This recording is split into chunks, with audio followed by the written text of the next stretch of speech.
volta com o Tarouba Rural para falar sobre algo que certamente você gosta de consumir na hora da refeição. É a alface. A reportagem é da região norte do estado. A estação mais quente do ano está se aproximando e já tem muito agricultor tomando providências contra os efeitos do calor sobre a alface. Quem planta a céu aberto muitas vezes precisa dobrar a produção para compensar a perda. Na propriedade do Guilherme, os cuidados já vêm sendo tomados há bastante tempo. A família produz entre 26 e 30 mil pés de alface. Desta forma não dá para arriscar. Bastante água, né? E adubo certinho, não pode passar. De acordo com o IAPAR, só na região de Londrina são cerca de 30 produtores de alface que plantam aproximadamente 65 hectares. Para se debater o uso da água, os problemas causados pela mosca branca e outros fatores que podem atrapalhar a produção no verão, um seminário foi realizado. Este agricultor é iniciante na cultura da alface. Veio de São Jerônimo da Serra, viajou quase 100 quilômetros e não se arrependeu. A gente está aprendendo aqui a questão de proteção com plástico, né? Estufas, minimizar mais o uso da água. Usar essas tecnologias que está disponível para a gente poder melhorar a produção. 6 palestrantes alertaram os produtores sobre os principais cuidados que devem tomar. Alta umidade, porque tem a ocorrência de chuvas, que é mais intensa em janeiro e fevereiro, e mais a água da irrigação que o produtor usa. Temos alta incidência de mosca branca, que tem atrapalhado essa produção.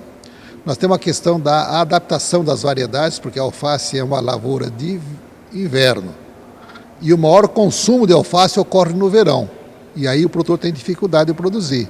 E também a questão do uso de túneis, de estufas, exatamente para proteger as plantas, e aí o produtor consegue produzir alface no verão. Outras palestras e seminários vão ser realizados no IAPAR em 2015. Até lá o verão já terá ido embora e o produtor que procurou se informar certamente não se sentirá responsável pelos efeitos do verão na mesa dos consumidores. Esse verão que passou, janeiro e fevereiro agora, de 2014, o preço da alface chegou a R$ 4,00, R$ 4,50.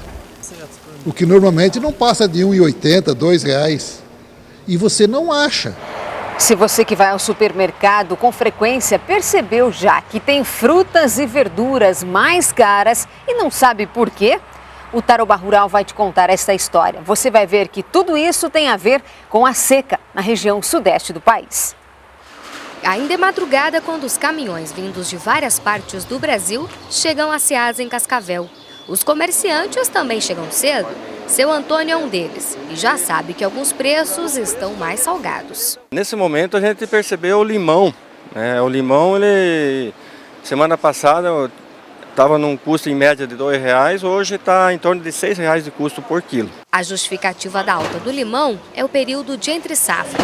A produção do Paraná ainda está entrando no mercado. Como a fruta e as verduras oscilam bastante, né? Depende muito do tempo, né? Então, realmente o pessoal chega aqui, reclama, mas a gente não tem muito o que fazer. Infelizmente é assim. O rei das frutas também está com o preço nas alturas. E diante de tanta oscilação nos preços, o jeito é procurar as frutas da época. Mas se você quiser descascar o abacaxi, saiba que vai pagar caro. Em termos de valores, ele aumentou 100%. Então, a previsão é que isso aí se estabeleça só para o ano que vem. O comerciante Vilário explica que a culpa é a seca na região de São Paulo, a diminuição da área plantada e o longo período para produzir o abacaxi. O pessoal que cultivava áreas grandes desse produto hoje mudou para cana-de-açúcar, para o gado, que dizem que é mais rentável, tem aumentado já a área de plantio. Só que ele é uma fruta que demora 18 meses para produzir. Então, quer dizer, ele aumentou um pouco o preço, o pessoal começa a cultivar, né? Muda de cultura, mas aí ele tem a demora. As opções para substituir essas frutas são melão, mamão, pêssego, ameixa nacional e a campeã do preço baixo é a melancia. Já as hortaliças tiveram variação de 30% no preço, mas o que interferiu nessa área foi a chuva e não a seca. Se der muito sol, ele colabora, porque a gente tem irrigação, né? Agora, se houver muita chuva, daí estraga a produção e acaba afetando, né? E não tem jeito. Quem manda mesmo nesta área é o clima. Então só nos resta pedir por sol para as hortaliças, chuva para os abacaxis e nova safra de limões.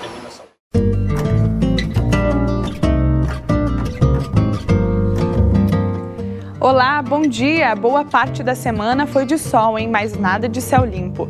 A nebulosidade esteve presente em boa parte do Paraná, tudo por conta da circulação dos ventos e da presença da umidade.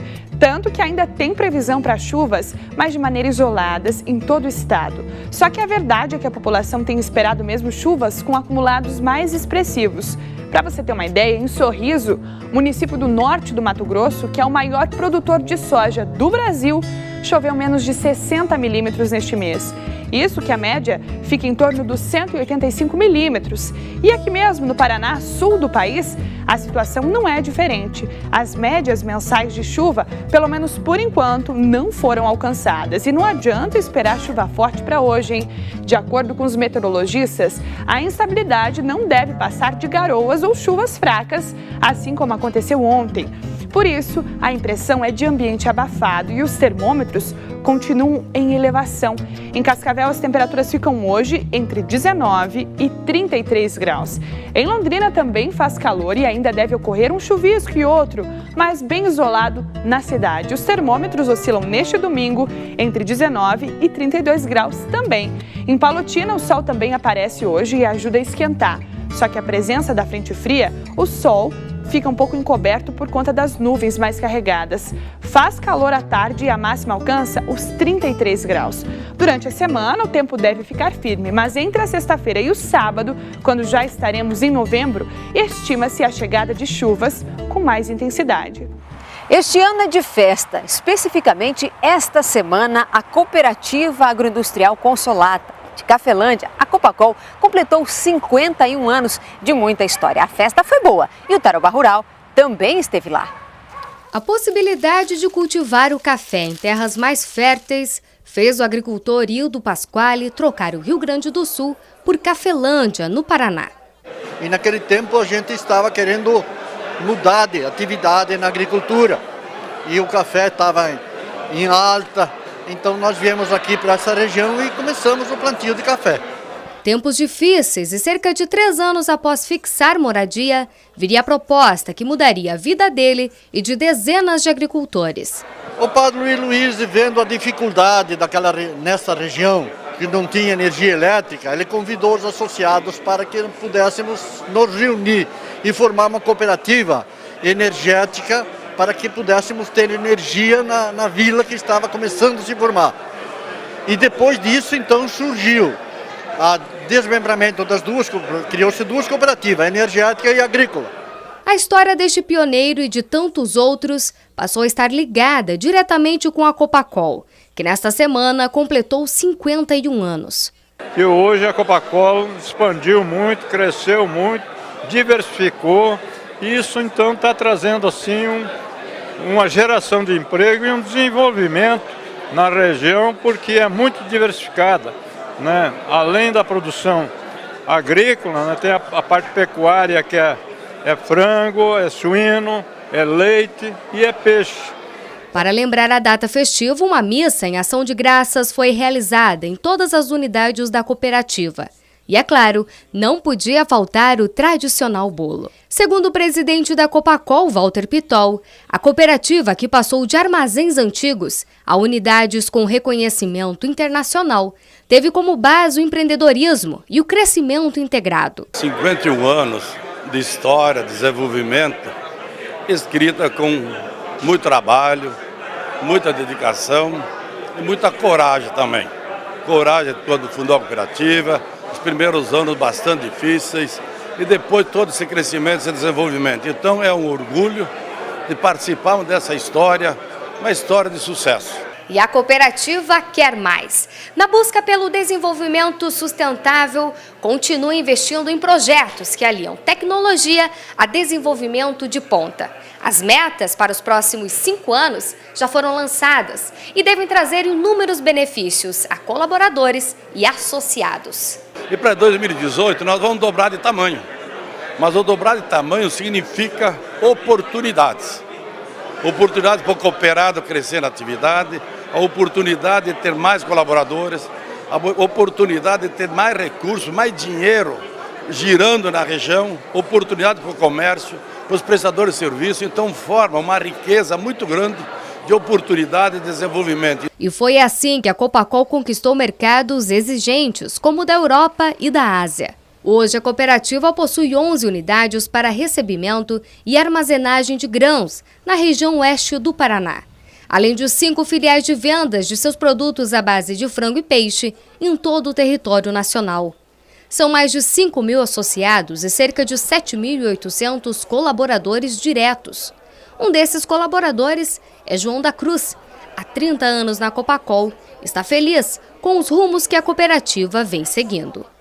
Quando eu comecei na cooperativa, o sistema de informação era totalmente diferente, é tudo manual. Então teve todo esse crescimento, toda essa evolução e para nós foi gratificante, né, como crescimento, né, como pessoa e também como profissional. Pelo jeito, o que move a cooperativa é a força de vontade de contribuir com o crescimento não só econômico, mas também ambiental e social de toda a região. Você, amigo agricultor que plantou soja, a lavoura está bonita, né? Verdinha. E agora é um bom momento para você pensar em fazer a nutrição foliar em toda a sua plantação. A nossa dica é Moinho Iguaçu. Procure o Moinho Iguaçu, uma das unidades, e fale com o engenheiro agrônomo. É importante fazer o complemento na adubação. É importante fazer o complemento da adubação na fase certa do desenvolvimento vegetativo. No Moinho Iguaçu você encontra a nutrição foliar das melhores marcas. Tire o melhor potencial produtivo das plantas, aumente a produtividade da sua lavoura e tenha, claro, mais lucros. Nutrição foliar também é com o Moinho Iguaçu. Vamos a um rápido intervalo, não sai daí. Daqui a pouco vamos falar sobre novidades na avicultura. Voltamos já.